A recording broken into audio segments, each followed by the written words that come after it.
Bismillah ar-Rahman ar-Rahim. Assalamu alaikum. Welcome back. It is exactly 9:46 a.m.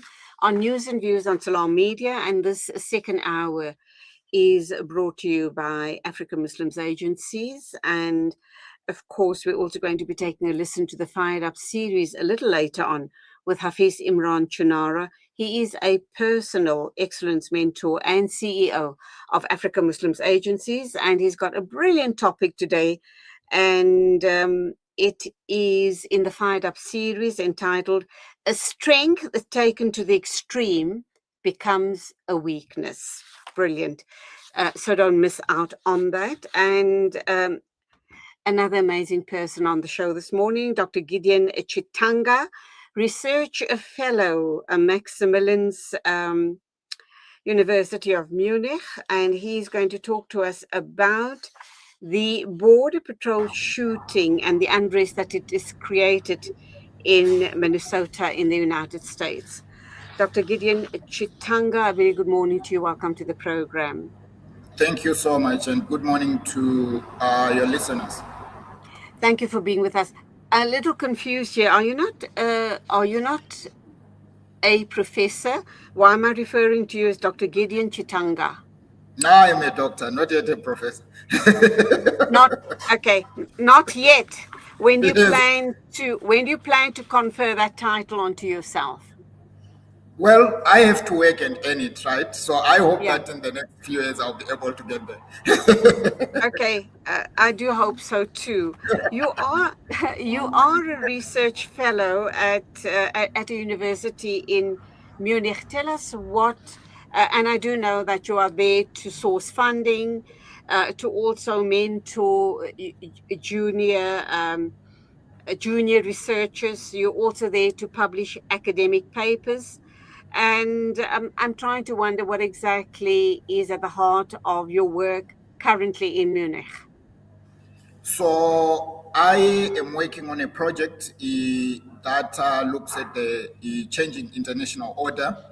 And by this, to simplify it, after the Second World War, the US led the establishment of an economic order that was based on free markets, democratization, and the spread of human rights. Basically, they shared the view that the world would be more peaceful and more prosperous if all countries had open markets, could trade fairly, and had democratic systems as a form of governance in place and respected human rights. And that order, of course, it's controversial when you look at it practically, but it has been the framework for the past 70 years, and it has been infused into international institutions like the United Nations and other regional bodies. So my research looks back at that, and I try to understand why and to what extent the order is changing, for what reasons, what are the key international grievances, and how do the changes that we are facing, how are they likely to impact issues of democracy and human rights? A brilliant subject, I must say, but it kind of contradicts what we're seeing currently playing out in global politics. Trump being the chief, I should imagine, perpetrator in the bigger scheme of things, the protagonist as far as global politics is concerned. And he truly does seem to fancy himself as God Almighty. It is unthinkable and unbelievable to see what is playing out currently in global politics, where he seems to be calling on all the shots. We talk about democracy, and yet at a crack of the whip, he seems to have all global leaders at his behest. Do you think that's going to change? Do you think there's going to be a pushback against Trump and his very autocratic, impulsive, crazy rantings, which seems to have very especially Western leaders shivering and shaking in their boots. Well, so you are correct to say that the international order is upside down now. You have the single major power, I think, militarily, because at this stage we cannot talk of the US as the sole economic power globally. I think it still retains a unchallenged military power, using that power to seek to dictate to the world what to do, how to do it, and when to do, and unilaterally undermining what we know traditionally as the international order, the rules, the norms that have governed the world in the past 70 years. It is also ironic that the same US is the main protagonist. It's basically the country that led the establishment of the order that we are talking about. So we even talk about the US-led international order without thinking about it. There is a discourse that is emerging. There's a discussion that is emerging. A lot of scholars now comfortably call the the United States an illiberal democracy, meaning a country that has moved to holding elections but does not uphold human rights, does not uphold democratic values and norms, practices by all standards what in terms that in the old days, the same terms that we used to define or describe dictatorships elsewhere, you can use them to define the behavior of the US and particularly its president now, without even feeling uncomfortable. You see the level of violence in the streets, the killing of citizens, the deployment of security structures.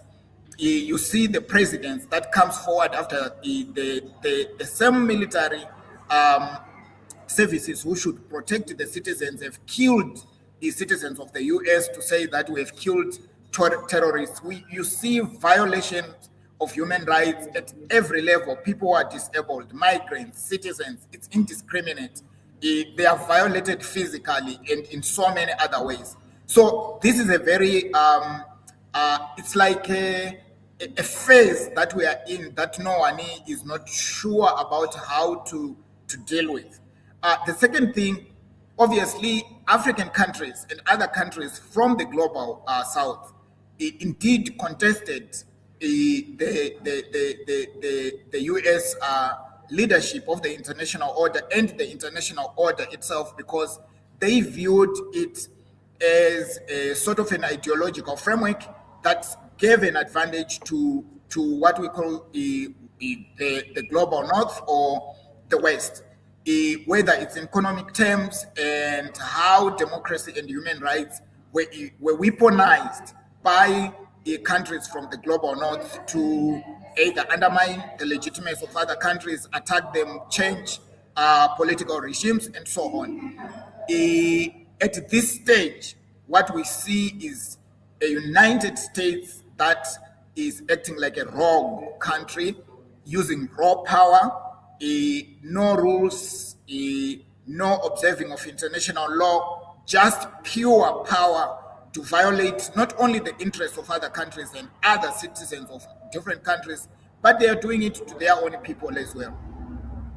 And of course, that brings us to the two killings recently in Minnesota, and the fact that in the first killing a few weeks ago, it was a lady that was killed by the ICE patrols, and now a male ICU nurse died after being shot by federal agents, border federal agents in Minneapolis.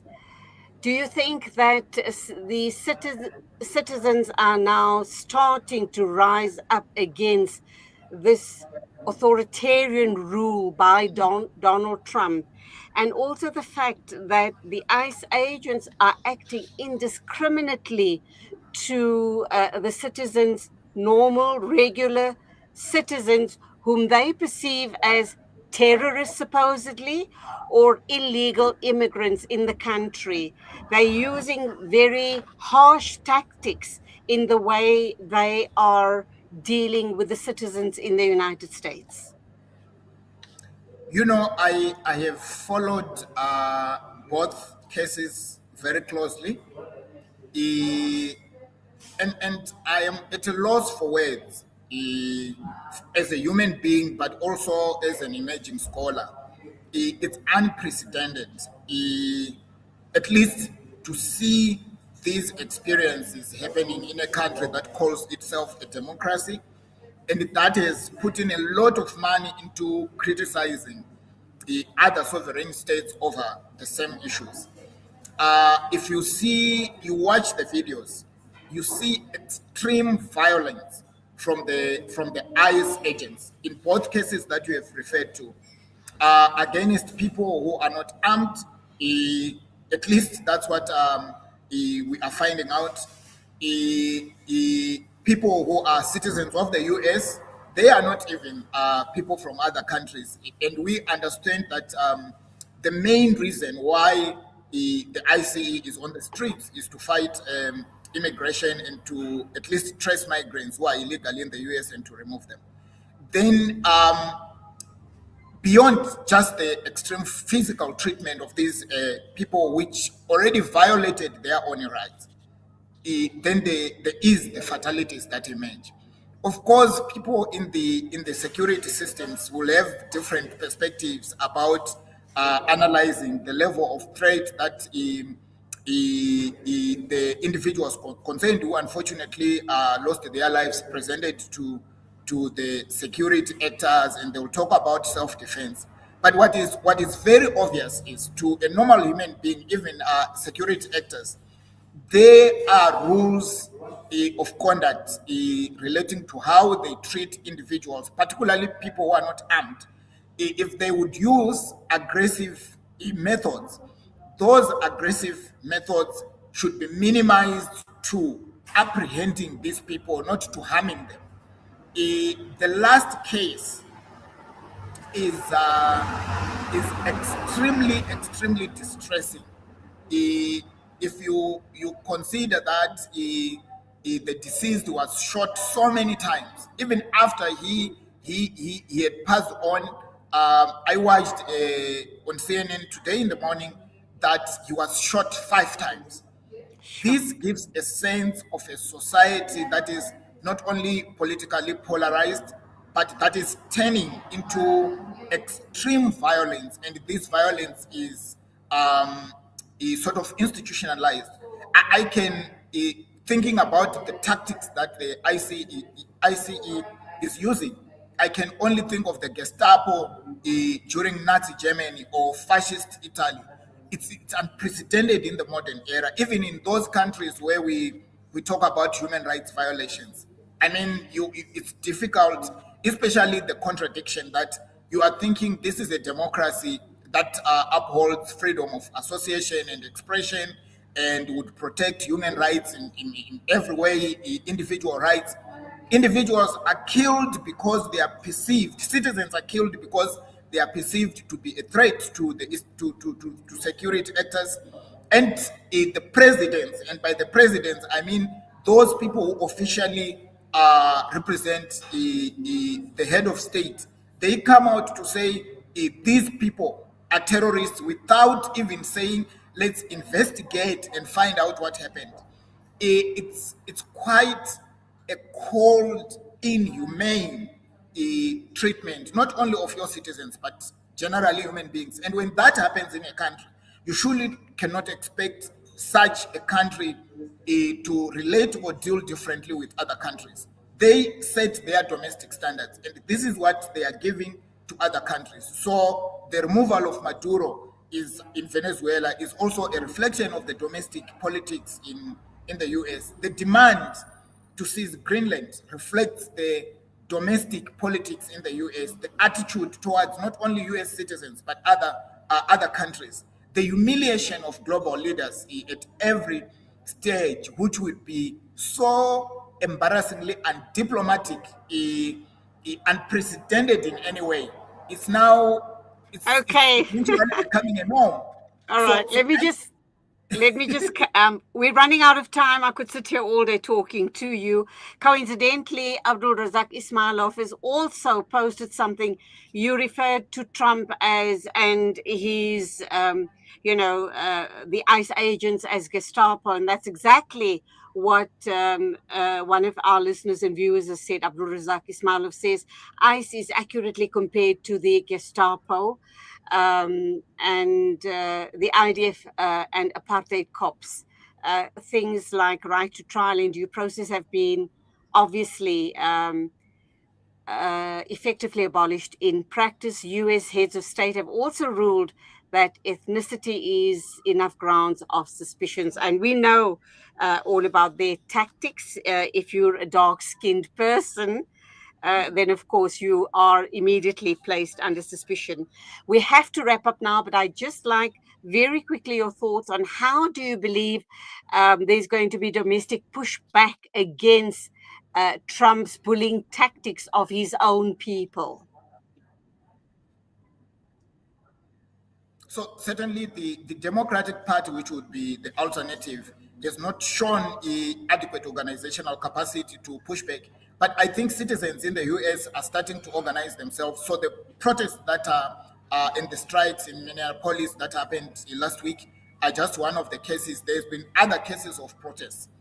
But the key issue, because the US is a very legalistic political system, and the systems are still intact. So I think the midterm elections must be a key organizational space where the Democratic Party should at least seize control of the lower house and maybe minimize or diminish President Trump's power to act unilaterally, and that would be maybe the beginning of change, hopefully. Dr. Gideon Chitanga, has been an absolute pleasure interacting with you. I do hope to have many more conversations with you in the future. And to you, Abdul Razak, thank you for becoming part of the conversation. Keep well, keep safe until the next time. As always, God bless. Okay, and as we wrap up on this morning's show, it's 3 after 10 o'clock.